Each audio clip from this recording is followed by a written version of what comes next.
할렐루야. 오늘 함께 하신 우리 교우님들 주님의 이름으로 축복합니다. 이 시간 함께 같이 기도하겠습니다. 은혜가 가득하신 주님, 오늘도 우리에게 또 수요 성서학당의 시간을 허락하여 주시고 또 완벽한 부모는 없다 시리즈를 이어갈 수 있도록 은혜를 주심에 감사드립니다. 거듭되는 이 시간 가운데서 하나님께서 바라시는 그 양육의 그 깊은 그 뜻을 알할 수 있는 깨달음의 시간이 되게 하여 주시고 우리의 가정이 하나님의 나라의 가정으로 더욱더 가꾸어져 가고 단단해질 수 있도록 은혜를 부어 주옵소서. 감사하며 예수님의 이름으로 기도드립니다. 아멘. 네, 이 시간 우리 함께 같이 이제 우리 2장에 대한 부분들을 우리 살펴보도록 하겠습니다. 먼저 오늘 우리 6번째 주제는 이 고장난 마음, 숭배가 아니라 예배다.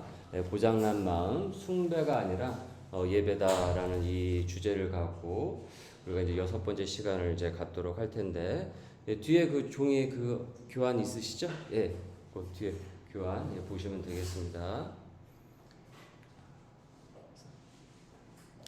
자, 뭐냐면 우리의 자녀의 마음은 어떠냐 하면은 마음 가운데 이 고장난 마음이 있다라는 거예요. 그리고 특정 대상을 숭배를 한다라는 것이죠. 그래서 모든 자녀는 특정 대상을 숭배를 한다. 이것에 대한 우리가 이 자녀의 이 기질을 우리가 잘 파악할 수 있어야 된다라는 것인데,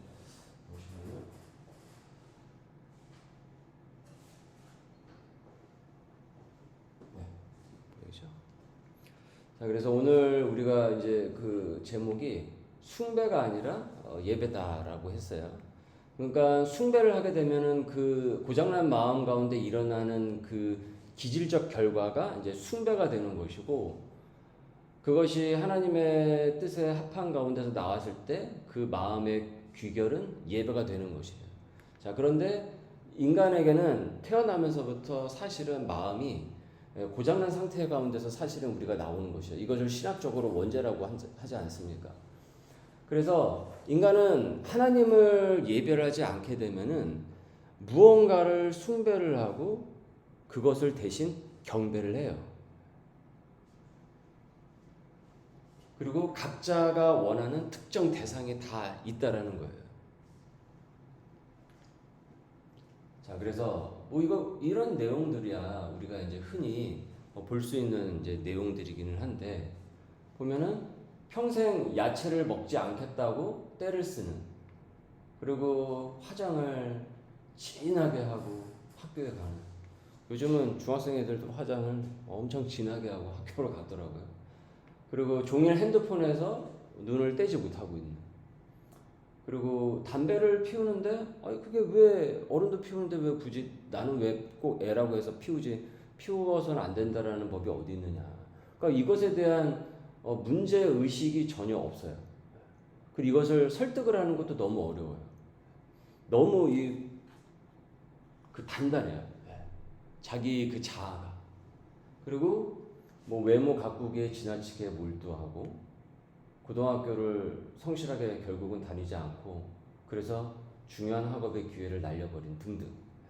이것이 뭐 일상적으로 우리의 자녀에게서 나타날 수 있는 그런 이제 그 문제이기도 한데,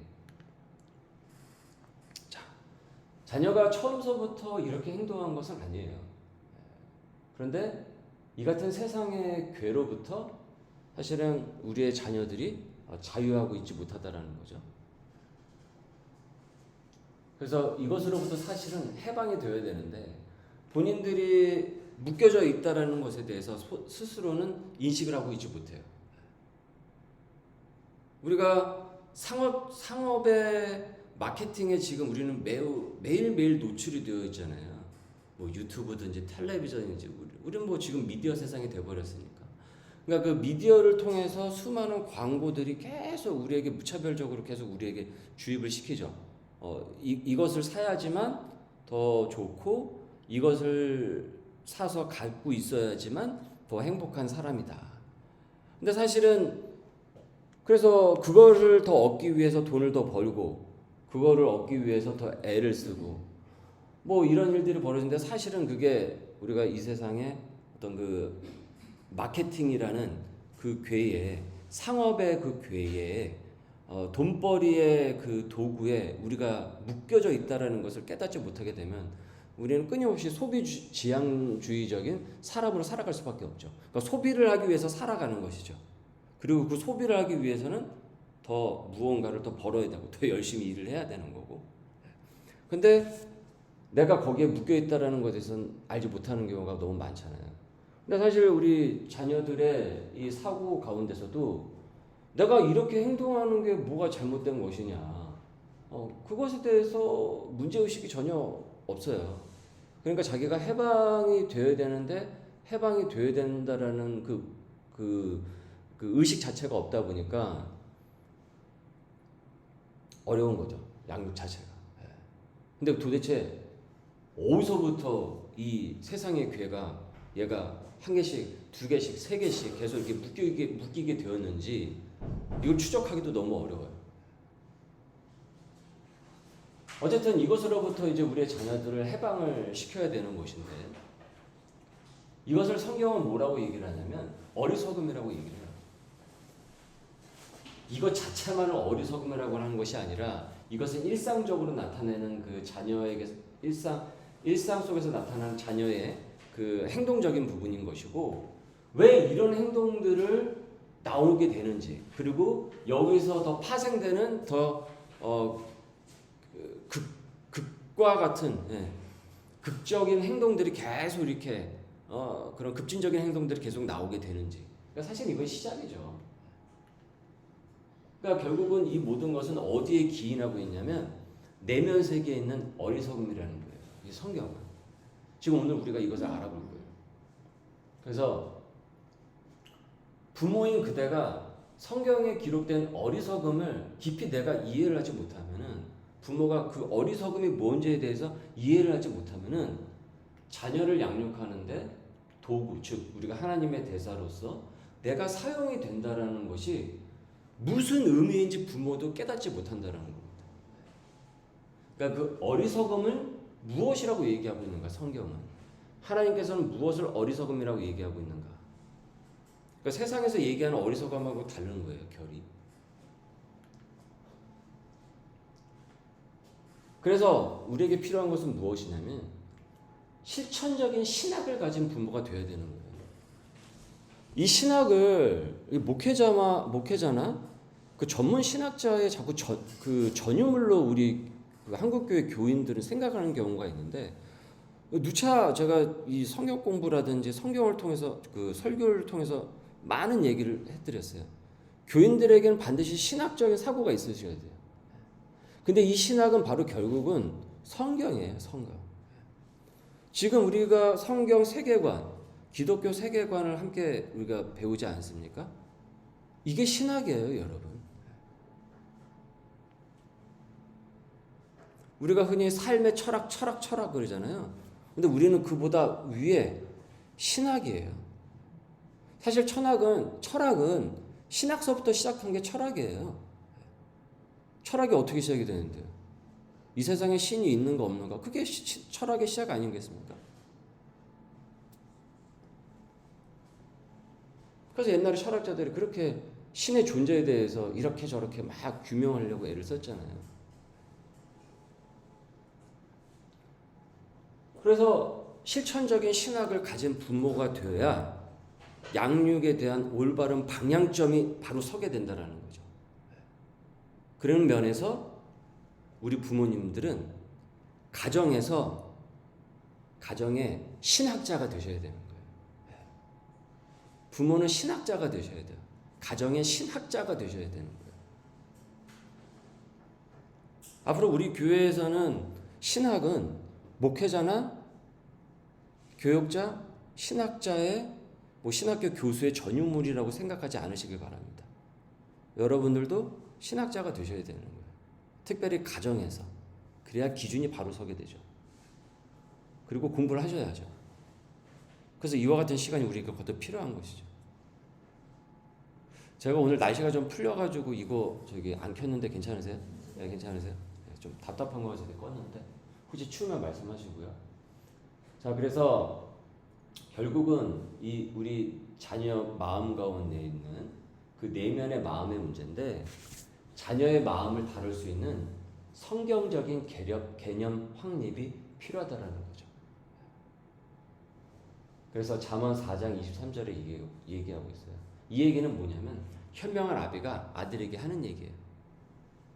모든 지킬 만한 것 중에 더욱 너의 마음을 지켜라. 생명의 근원이 사실은 여기서 나게 되는 것이다.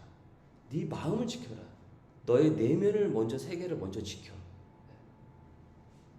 근데 우리는 마음을 양육을 하기보다는 학업적 기술을 자꾸 아이들한테 주입하려고 그러죠. 그러니까 그때 추적 60분인가요? 뭐 하여튼 어디서 나왔죠. 그 7세 고시 해가지고 말씀을 드렸었죠. 7세 고시. 어떤 학원이 있대.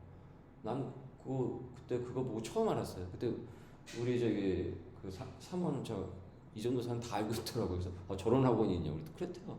근데 그 학원을 들어가기 위해서 또 학원을 다녀야 돼요.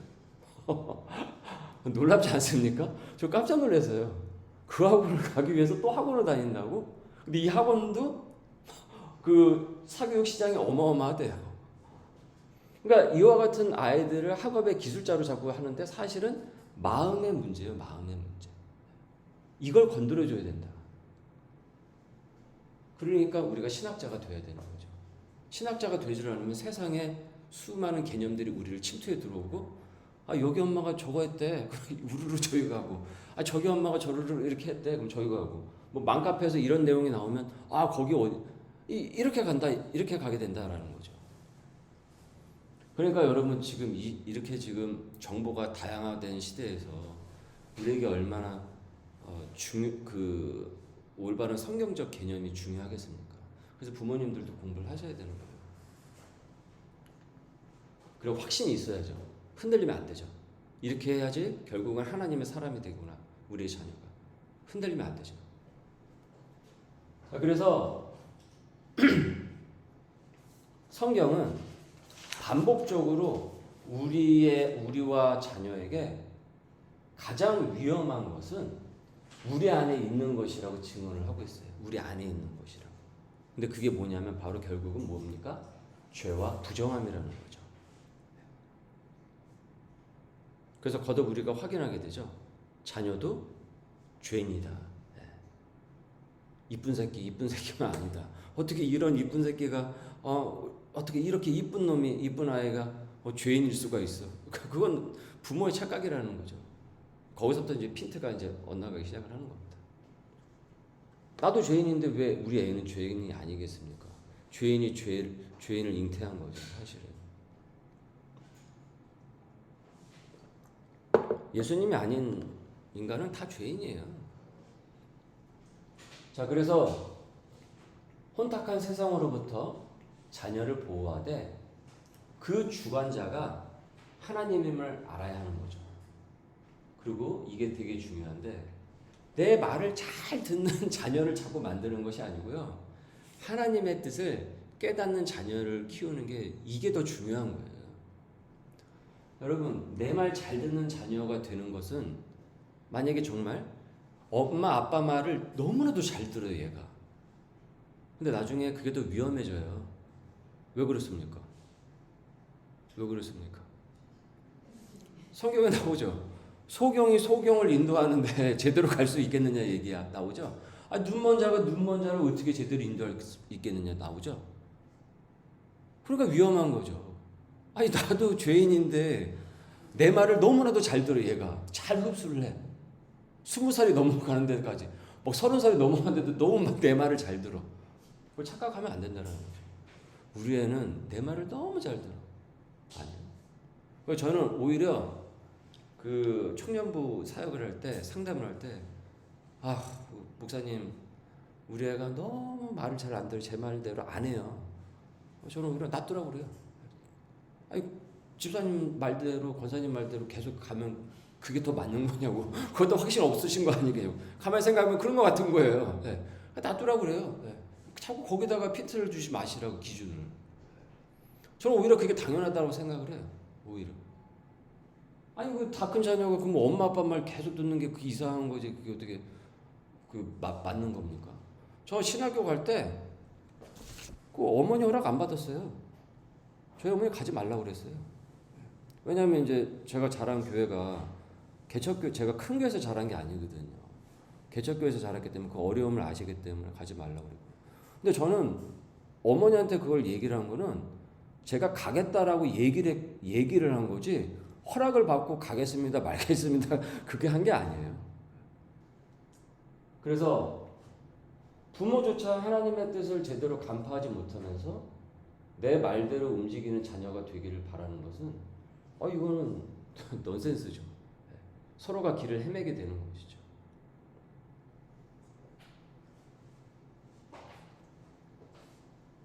그래서 그 어리석음으로부터 해방을 위해서 결국은 뭐냐면 도움과 구원의 손길이 우리에게는 필요하다라는 겁니다. 도움과 구원의 손길. 자, 보세요. 놀라운 점은 하나님께서 일하시는 방식은 매우 신비로워요. 여러분도 뭐 이 시간 함께 하시는 분들은 대체로 그 은혜의 기억이 있으시잖아요. 간증들이 다 있으시잖아요. 그래서 느끼시죠? 신비롭다. 하나님께서 하시는 일이 신비롭다. 그런데 여러분 왜 우리가 자녀를 양육할 때 거기서 왜 하나님의 신비로운 방법이 왜 나올 수가 없어요? 우리 하나님은 동일하신 분인데. 다른 데서는 신비롭게 하시는데 자녀 양육하는 데서는 다르고 그래요? 그렇지 않지 않습니까?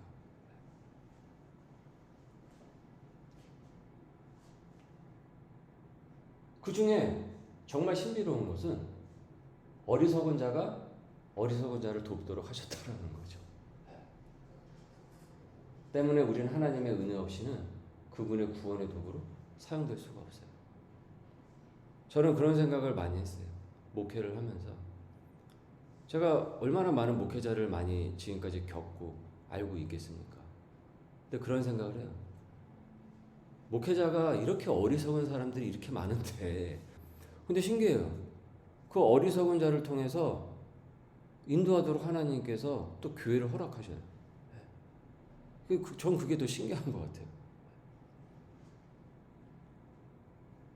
그래서 하나님의 은혜 없이는 그분의 구원의 도구로 우리는 사용될 수 없어요.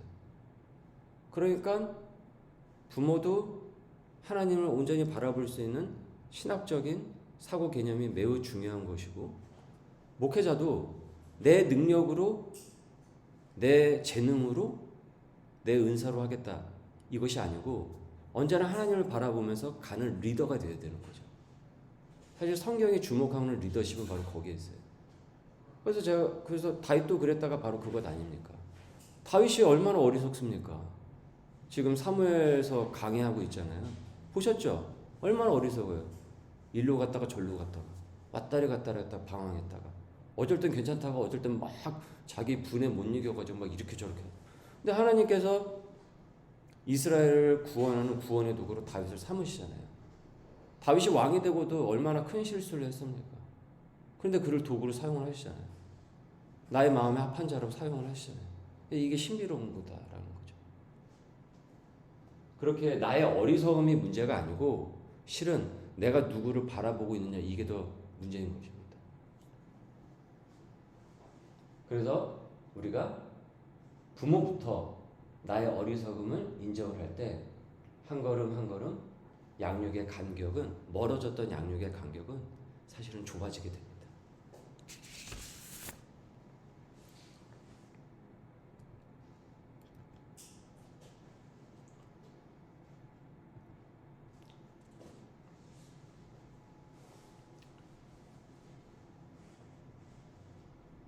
성품 관리. 그러나 사실은 예배의 재정비가 먼저라는 거예요. 자, 이 얘기는 무슨 얘기냐? 이제 이 내용을 접근해서 들어가는데 우리가 뭐 인성 요즘 들어서 이제 그 얘기 많이 하죠. 자, 이 성품이 어떻게 이 예배와 연결이 되어 있는지를 보는 거예요. 자, 잘못된 행동이 부족한 성품에 기인한다는 인식과 이해가 일단은 없으면은 사실은 하나님이 주시는 양육의 기회를 우리는 많이 놓치게 될 거예요. 네. 그래서 성품을 만져줘야 됩니다. 양육은. 그래야만 죄가 아이들의 마음과 우리의 마음을 어떻게 훼손을 하고 있는가, 어디서부터 자꾸 훼손이 되고 있는가, 이것을 우리는 제대로 이해할 수 있게 됩니다. 문제를 제대로 파악을 해야 그 문제를 풀어낼 수 있는 올바른 솔루션이 나올 수 있죠. 먼저는 성품을 우리가 일단은 본다라는 거예요.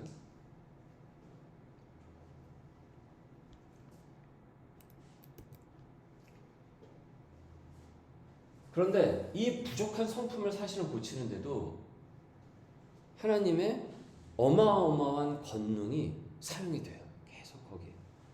그래서 하나님은 이처럼 모든 가정사를요 다 간섭을 하시고요 다 보살피세요.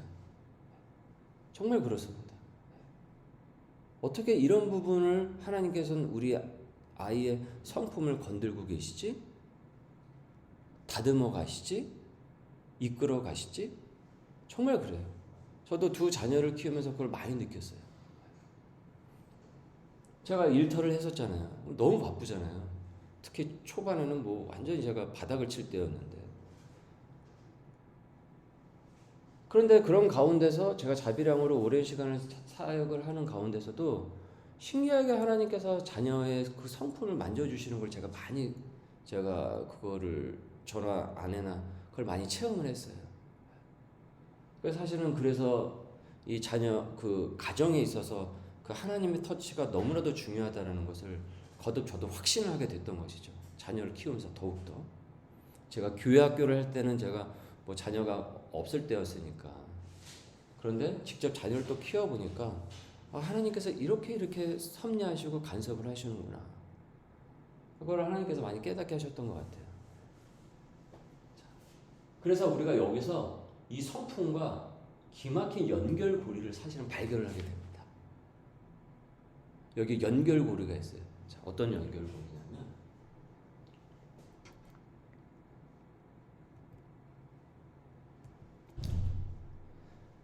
성경은 자녀의 성품이 근본적으로 결국은 이 성품 내면 세계가 있잖아요. 무엇과 이렇게 딱 연결이 되어 있느냐 이것을 보여주고 있고 왜 이것을 다루어야 하는지를 알려주고 있는데 이것은 성경을 깊이 읽고 이해한 사람만이 이 근본적 인간 신학의 문제에 결국은 닿게 됩니다. 자, 다시 한번 보십시오. 이 성품이 무엇과 연결되어 있는지 보여주고 왜 이것을 다루어야 하는지 알려주는데 이는 우리가 성경을 깊이 상고하고 읽고 이해하면요 이 근본적 인간 신학의 문제에 닿을 수가 있어요. 아, 이거구나. 사람의 마음속에 이것이 안 되기 때문에 이렇게 되는 거구나. 아, 우리의 자녀 마음 가운데 이것이 있는 거구나. 아, 이 문제가 모든 것에 꼬여버리게 됐구나. 여기서부터 꼬이기 시작을 했구나. 이걸 알게 된다는 거예요. 성경을 보게 되면. 자, 그게 무엇이냐?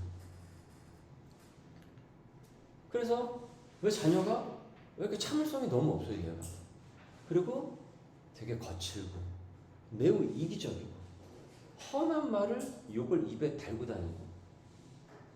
우리 성민이 지금 4학년 이제 올라갔는데 애들이 그렇게 욕을 한대요. 애들이 그렇게 그 조그만 놈들이.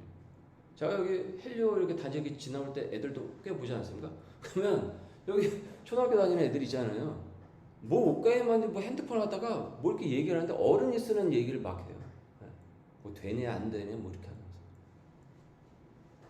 그리고 눈치는 되게 빨라요. 근데 결국은 뭐 자기 이기적인 눈치죠.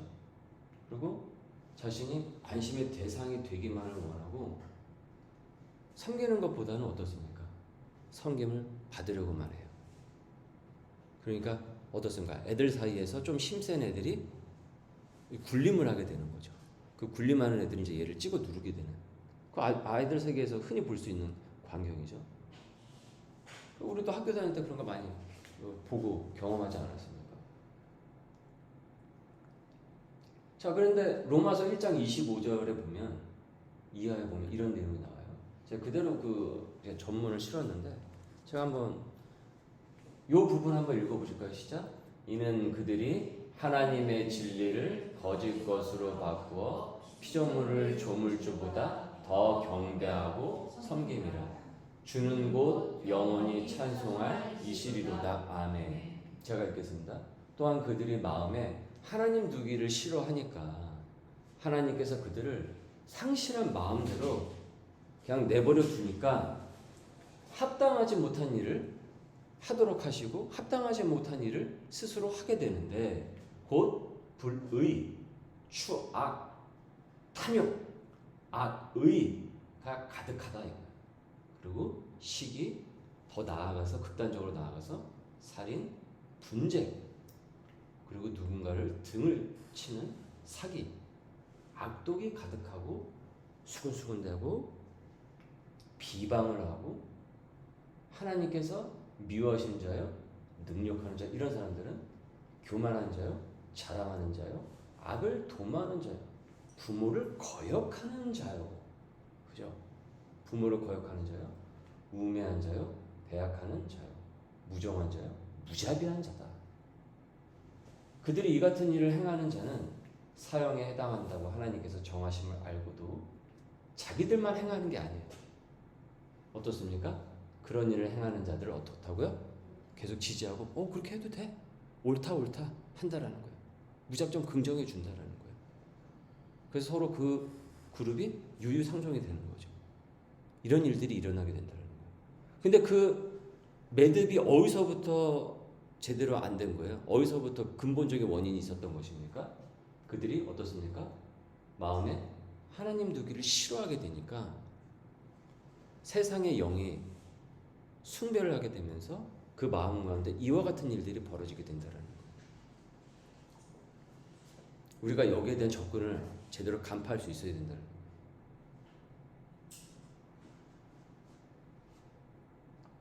여기 나오잖아요. 하나님의 진리를 거짓 것으로 바꿔쳤어요. 대치를 해버리고 피조물을 조물주보다 더 경배하고 섬긴다. 그걸 숭배한다 이겁니다. 조물주인 하나님을 경배하는 것이 아니라 어떻습니까? 그 피조물들을 어떻게 해요? 오히려 더 경배하고 섬겨놓는다 이거예요. 그러니까 여기서부터 이제 어긋나기 시작을 한다라는 거예요. 그러니까 이 내용은 사실은 교회에서밖에 얘기를 못해요. 세상은 여기에 대한 접근이 없어요. 심리학으로 접근을 하죠. 자녀 발달 이론으로 접근을 하죠. 무슨 교육 이론, 유행하는 교육 이론, 또 어떤 저 미국의 무슨 하버드 교수가 예일 교수가 전문가가 또 책을 냈다더라. 이렇게 하면 애들을 잘 키울 수 있다더라. 예? 어느 대학 많이 보낸 부모가 있다더라. 그 부모 교육 방법부터 해보자. 그거는 세상 전혀 핀트가 잘못된 거예요. 사실 여기에 문제예요. 근데 이건 교회에서밖에 얘기를 하고 있지 않다라는 거죠. 즉, 성품의 문제를 어떻습니까? 인간의 가장 중요한 기능 중 하나인 숭배. 결국은 예배와 연결을 하고 있다라는 것이죠. 예배와. 그래서 여러분 우리의 자녀 마음밭에는 매일 계속 치열한 전투가 계속 이렇게 싸우고 있습니다. 그래서 통제의 고난을 놓고 벌이는 전투가 벌어지고 있어요. 그 마음 가운데 하나님의 중심이 없으니까 숭배 대상이 하나만 있는 건 아니잖아요. 네. 우리는 온리 하나님이잖아요. 온리 지저스잖아요. 근데 지저스가 아니면 하나만 숭배를 하겠냐고요. 여러 가지가 다 숭배를 되잖아요. 그럼 이 여러 가지가 충돌을 일으킨다고요. 내면 세계에서. 세계관에 충돌이 일어나는 거예요. 계속. 정리가 안 된 거죠. 그러니까 복잡하죠. 마음과 머리가. 그리고 이렇게 해봤다 저렇게 해봤다가 시간은 계속 허비하게 되는 거예요. 그래서 그 안에 계속 그와 같은 전투가 벌어져요. 그래서 결국은 창조주의 사랑을 따를 것인지, 예배죠. 이건 예배죠. 피조물에 현혹되어서 살 것인지, 이것은 숭배입니다. 이것이 이와도 큰 차이과 성품의 문제와 사실은 직관되어 있다는 거. 저는 이 챕터를 다시 한번 보면서 너무도 정확하게 지금 이 폴트리 이 목사님이 아주 정말 정확하게 이 맥을 짚었다라는 얘기 딱 들더라고요. 누군가 이렇게 정리를 해주니까 저도 훨씬 더 편하더라고요. 저는 이거 너무 많이 느꼈어요. 아니 왜 저럴까? 왜 저렇게 행동을 할까? 왜 저런 마음을 갖고 저런 성품을 갖고 저렇게 할까? 도대체 왜 그럴까? 결국은 마음 가운데 있는 예배의 대상과 숭배의 대상이 다르기 때문에 그런 거더라고요. 보니까. 보십시오. 여러분, 예배와 숭배는 어떻습니까? 둘 다 즐거움과 기쁨을 추구하죠. 네. 그런데 그 대상이 누구냐에 따라서 어떻습니까? 그 결과는 달라지는 것이죠. 그러니까 어떤 즐거움과 어떤 기쁨이냐가 다른 것이죠. 요즘 우리 사회 언제서부터 마약 했습니까? 근데 거기에도 즐거움과 기쁨이 있잖아요.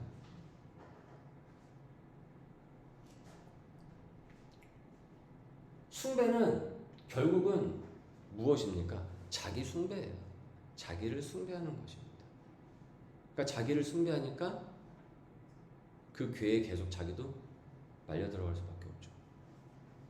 결국 죄인이 죄인을 숭배를 하는 것이다.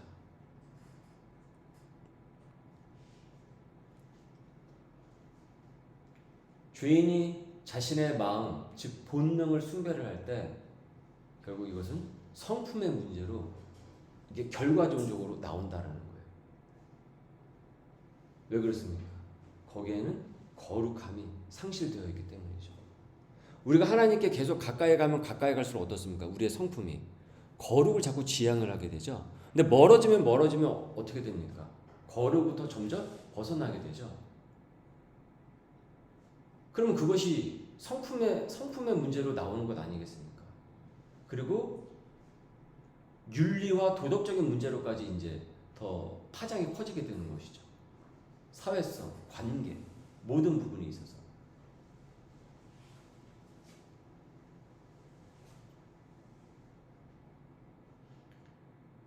결국 하나님을 예배하지 않는 인생은 거룩할 수 없고 결국은 자기 숭배로 나아가게 됩니다. 이는 진정 하나님께서 우리에게 맡기신 사람을 섬기고 사랑할 수 없게 해요. 이 부분들이. 그런 의미에서 성경이 성품의 이 문제를 예배와 연결시키고 있는 것은 우리가 그 문제를 진짜 어떻게 생각해야 할지 명확하게 짚어주는 매우 현실적인 가르침입니다. 한번 보세요. 우리의 자녀가 하나님을 진짜 예배하고 있는지 아니면 세상을 숭배하고 있는지 자기를 숭배하고 있는지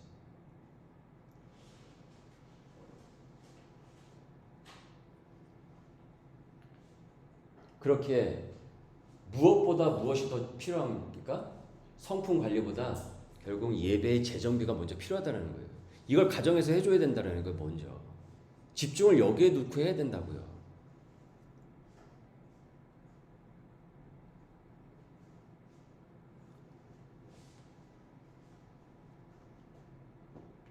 성품의 문제가 먼저 생긴 게 아니에요. 사실은 뭐냐면 예배의 우선순위가 문제를 일으키니까 성품의 문제로 자꾸 나오게 되는 거예요.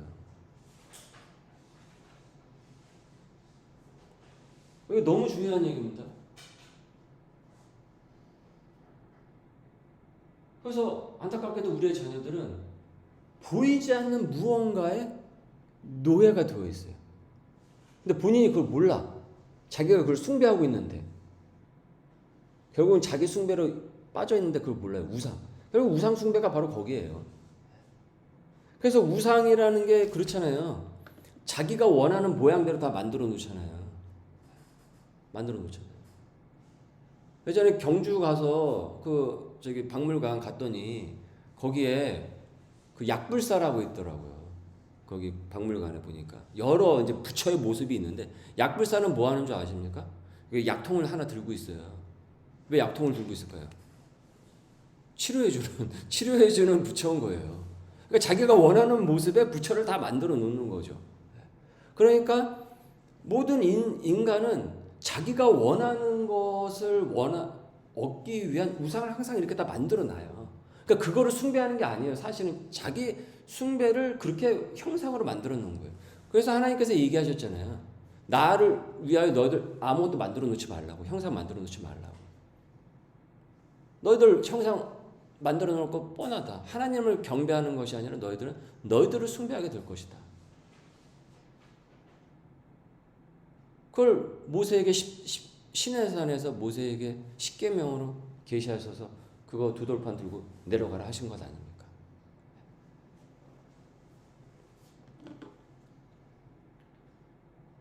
그래서 문제 행동의 근본 원인은 결국은 마음속에 있는 우상이다라는 겁니다.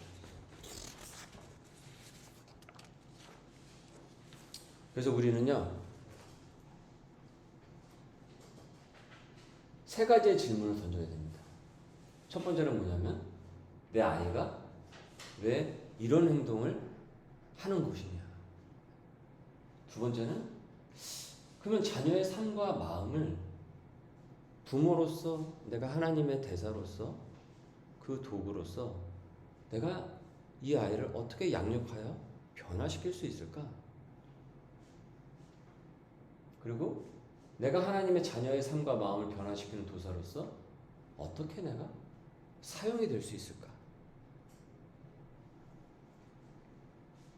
이거는 여기서만 이렇게 보시는 게 아니라 이 시간이 끝나고 쉬고 나서 한번 적어보셔야 돼요. 공책에 적어보셔야 돼요. 여러분들 프린터물에 한번 적어보시는 게 좋습니다. 그냥 넘어가실 문제가 아니고 그냥 이렇구나. 그게 아니라 우리의 자녀를 놓고 곰곰이 연구하는 요 시간을 가지셔야 된다는 거죠. 지난주에도 우리가 한번 이렇게 써보셨죠. 각 자녀에 대해서 한번 해보고 그리고 물어보라고. 과연 그 간격이 넓은지 아니면 그 갭이 좁은지. 좁으면 좁을수록 내가 양육 방향을 잘 잡고 있는 것이고 멀면 멀수록 이거 내가 뭔가 이게 방향이 잘못되어 있구나. 이것을 깨닫게 되실 거라고. 이것도 한번 쭉 한번 적어보세요. 참 중요한 질문이에요. 근데 오히려 우리가 이런 걸 잘 안 해요. 이거 뭐 금방 하는 건데 의외로 이걸 잘 안 해요. 이런 것들.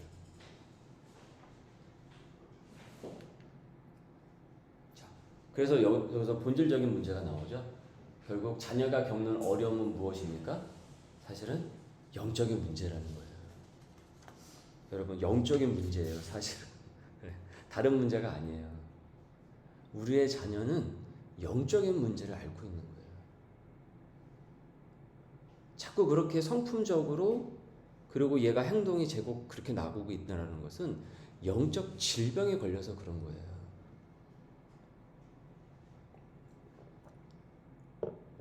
자기를 자꾸 숭배하기 때문에 이런 행동이 나오는 거예요. 그럼 어떻게 되겠습니까? 숭배가 경배, 예배로 바뀌도록 해야 되는 거죠. 여기에 초점을 둬야 된다는 거예요. 우리가 예배의 대상자를 바꾸도록 양육이 들어가야 된다는 거죠.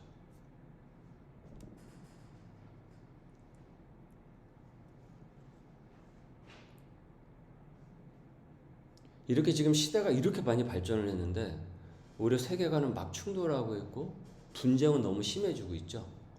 그리고 더 힘들죠. 지금 뭐 트럼프 대통령서부터 지금 관세 정책 해가지고 막 지금 그래서 그럼 너만 그러냐? 우리도 하겠다. 그래서 뭐 캐나다고 중국이고 저는 이렇게 가다가 좀 어떻게 될지 모르겠어요. 이게 먼 나라 이야기가 아닙니다. 지금 미국에서 계란 파동이 났잖아요. 계란 12개 들어가 있는데 우리나라 돈으로 15,000원인가 그래요. 네. 계란 하나가 1,000원이 넘어가요. 그래서 못 사 먹는데요. 그러니까 지금 뭐 세상은 이렇게 발전을 하고 막 변화간다고 하는 AI 시대라고 하는데 어떻게 된 게 우리의 내면 세계와 인간의 마음은 어때요? 점점 더 분열과 분쟁으로 치닫고 있어요. 지금 우리 사회도 그렇죠. 정치적인 갈등, 사회적 갈등, 그 다음에 젠더 이슈 등등. 여러분 교회도 그렇습니다.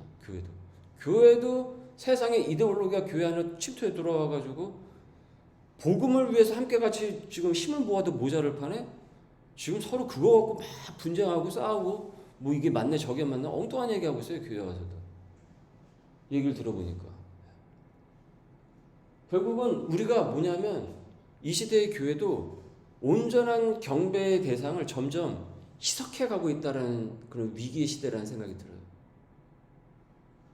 한편으로 반면으로 보면은 그러면 하나님께서 이 시대에 찾는 가정, 이 시대에 찾는 교회는 어떤 모습일까? 인기가 많고 사람들에게 주목을 끌고 무언가를 해서 그런 것을 원하실까? 아닌 것 같아요. 아무리 생각을 해봐도, 묵상을 해봐도 결국은 온전히 예수 그리스도를 경배하고 그 거룩성을 계속 흡수해 나갈 수 있는 교회, 그리고 한 발자국이라도 더 그 거룩성의 영향력을 그 지역사회에 흘려보낼 수 있는 교회, 저는 하나님께서 이 시대에 바로 그런 교회를 찾으시는 것 같아요. 그래서 사람은 외모를 보거니와 우리 하나님은 그 중심을 보신다고 하셨으니까. 여러분 그럼 그 중심이라는 것이 무엇입니까? 하나님을 향한 중심을 보신다라는 것이잖아요. 결국 우리 자녀의 코어가 운동할 때 코어 중요하다고 하죠. 이 배의 근육 코어가 중요하다고 그러죠. 즉 자녀 양육에 우리 가정의 중심의 그 코어가 하나님이 주인이 되어야 된다. 숭배의 대상이 세상이 아니라 온전히 하나님의 향한 경배의 대상이 될 때 모든 것이 자리를 잡아가기 시작을 한다. 그래서 우리의 자녀는 사실은 깊은 영적인 문제를 갖고 있고 결국 이것이 나아가서 지금 이 사회도요 영적인 문제가 있는 거예요. 사실은 영적인 문제가 있어요. 제가 96년에 제가 신학을 시작을 했는데 그때만 해도요 사회적인 이슈가 있고요 좀 뭐 이런 여러 가지 그런 이슈가 되는 일이 있으면요 신학교에서 교회에서 무엇을 했는지 아십니까? 회개 운동을 먼저 했어요. 우리가 회개해야 된다. 우리가 잘못해서 그런 것이다. 그런데 지금은 그때보다 훨씬 더 복잡해지고 더 분열의 시대가 됐는데 어제 회개하자라는 얘기는 별로 없고 뭘 더 해야 된다. 어떻게 이쪽에 더 힘을 실어준다. 이런 얘기가 더 많아요. 저는 오히려 이 사회가 지금 깊은 영적인 문제를 갖고 있다고 생각이 듭니다. 그리고 우리 자녀의 작은 문제를 보면 결국 그 영적인 문제가 그 안에 코어 핵심에 있다. 그래서 부모가 이에 대한 파악을 먼저 우리가 하고 자신의 영적인 문제도 같이 봐야 한다. 즉 부모는 온전히 예배하는 삶인지 숭배하는 삶인지를 보자라는 것입니다. 그래야 결국 자녀의 그 문제도 파악이 됩니다. 그래서 우리는 이걸 기억하셔야 돼요. 자녀가 어떻습니까? 예배자라는 사실을 직시하셔야 돼요. 자녀가 예배자여야 됩니다. 하나님을 예배하는 사람이어야 돼요. 예배자라는 것은요, 그냥 예배만 잘 드린다 이게 아니고요, 삶을 예배로 확장해 나가는 거예요. 너의 삶을 거룩한 산 제물로 드려라. 예배자적인 삶을 얘기를 하는 거예요. 무엇을 하든 어떤 일을 하든 그 마음의 코어 중심에 하나님을 경배하는 마음이 있어서 하나님 이 일을 하는 것이 제가 이렇게 이 세상 가운데서 살아가는 이 방향이 맞는 것입니까? 틀린 것입니까? 이걸 항상 물어볼 수 있는 자녀, 예배자. 그러면 양육은 사실은 다 끝난 겁니다. 지가 알아서 하나님 앞에서 알아서 지가 자라갈 것입니다. 왜 그렇습니까? 하나님 말씀대로 살아가는 자녀니까요. 그래서 저는 자녀 양육은 자녀가 하나님을 온전히 직시하고 깨달으면 부모는 거기서 많은 힘을 더 이상 들이지 않을 수 있다. 훨씬 더 편해진다고 저는 생각을 해요. 교우분들도 아마 그 부분에 동의하실 거예요. 아이고 맨날 언제 따라다녀요? 또 했냐 안 했냐? 그거 언제 따라다니면서 그걸 감시를 할 겁니까? 그건 율법주의죠. 그 율법으로는 애를 바꿀 수가 없어요. 그래서 그래야만 우리가 자녀의 삶에 발생하는 모든 것을 사실은 이해할 수 있고 해결할 수 있다라는 겁니다. 어떻습니까? 나는 자녀를 예배자로 키웠습니까? 예배자로 키우고 있습니까? 그래서 여러분, 하나님을 진짜 이해한 자녀는요, 놀라운 소명의식으로 세상을 바라봅니다. 세계관이 그렇게 형성되어 있습니다. 청출어람이라고 하죠. 부모를 뛰어넘는. 아니 우리의 자녀가 저를 뛰어넘어야지, 부모를 뛰어넘어야지. 부모 밑에서 부모가 이렇게 하라고 저렇게 하란다고 해서 그거 시키는 대로 가는 게 그게 그런 자녀가 키우고 싶으세요? 우리가 훨씬 저를 뛰어넘어야죠, 우리를. 그래서 이 소명 의식은요, 결국은 예배자에게 나타나는 거룩한 창의입니다. 창의. 결국 이 소명 의식은 하나님을 예배하는 사람이 온전한 소명 의식을 갖고 주어진 세상을 뚫고 나아갈 수가 있어요. 좀 교육부 오랫동안 교육하면서 그 가르치던 학생들 제자들 저 많이 봤어요. 애들이 하나님을 만나고 나서 어떻게 그 소명 의식이 생기고 세상을 바라보는 창이 생겼는지, 그 일을 똑같은 그 일이 어떻게 그 일이 변모해 나가는지 저는 너무 많이 봤어요.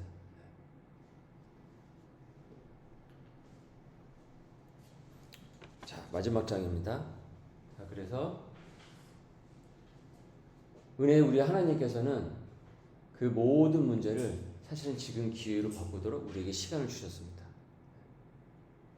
그래서 부모인 그대가 내가 이 문제를 깊이 있게 다룸으로써 자녀를 구원하고 변화시키도록 하십니다. 그래서 부모인 내가 당신이 이 거룩한 싸움을 세상으로부터 자녀를 지켜내어 가도록 우리 하나님께서는 모든 도움을 아끼지 않으십니다. 우리가 이 방향을 잘 깨닫고 하나님 제게 힘을 주세요. 온전한 양육을 할 수 있는 힘을 주세요. 아직도 늦지 않았음을 전 믿습니다. 그럴 때 우리 하나님께서는 다양한 방법으로 성령을 통해서 우리의 가정을 하나님 나라의 가정으로 만들어 가도록 인도해 주실 것입니다. 그래서 늦은 거 없습니다. 하나님 앞에서 늦은 거 절대 없습니다. 사도 바울도 급작스럽게 한 번에 변하기도 했는데요. 그런 일이 일어날 수도 있고 가랑비에 옷이 젖듯이 그렇게 일어날 수도 있고, 하나님께서는 다양한 방법으로 입체적으로 이 당신의 그 가정들을 하늘나라의 그 가정들을 가꾸시고 인도해 주세요. 그래서 오늘의 핵심은 무엇이라고 했습니까? 숭배가 아니라 결국은 경배인 것이다. 예배의 대상자가 누구인가? 이것에 대한 온전한 이 중심 이동이 바로 잡히게 되었을 때 우리의 자녀는 놀라운 소명 의식을 갖고 정말 단단한 하나님의 사람으로 이 땅 가운데서 서나가게 될 것이다. 오늘 이것으로 내용을 마치도록 하겠습니다. 기도하겠습니다. 하나님 감사합니다. 오늘 우리에게 또 귀한 시간을 허락하여 주시고, 결국 우리의 그 중심이 숭배가 아니라 온전한 하나님에 대한 경배이고, 결국 그것이 우리의 성품으로 나타난다라는 것을 배우게 되었습니다. 우리의 가정이 온전한 하나님을 예배할 수 있는 하늘나라의 가정이 되게 하여 주옵소서. 점점 이 시대에 예배의 의미가 훼손되어 있고 믿는 자들 가운데서도 이것에 대한 투철한 그와 같은 신학이 흔들리고 있는 시대 가운데 있습니다. 이 위기의 시대에 오히려 하나님께서는 하늘나라 가정을 어디선가 주님께서 키우고 양육하시는 줄 주님 믿습니다. 그 가정이 우리의 가정인 줄 주님 믿습니다. 말씀을 굳건히 믿고 온전히 하나님 나라의 가정을 바라보면서 우리의 자녀 양육이 놀라운 소명의식으로 열매로 나타날 수 있도록 인도하여 주옵소서. 우리의 가정을 인도하옵소서. 감사하며 예수님의 이름으로 기도드립니다. 아멘.